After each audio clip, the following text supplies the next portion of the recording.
বলে আমাদের অনেকে ভাড়াটিয়া হিসেবে থাকতে অভ্যস্ত হয়ে গেছে। ঠিক।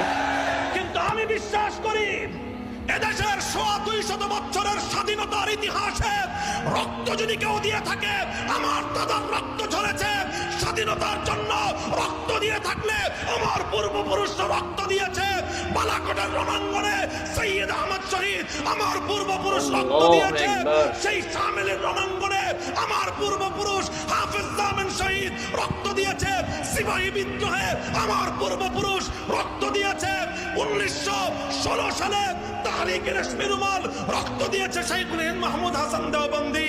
কারাগারে বন্দী হয়েছে আমার পূর্বপুরুষ শাইখুল ইসলাম হোসেন আহমদ মাদানী। 1952-তে ভাষা আন্দোলনে রক্ত দিয়েছে তামাদ্দুন মজলিসের লোকজন। 1954 সালে যুক্তফ্রন্ট গঠন করেছে আমার দাদারা, আমার পূর্বপুরুষ মাওলানা আজহার আলী রহমাতুল্লাহ।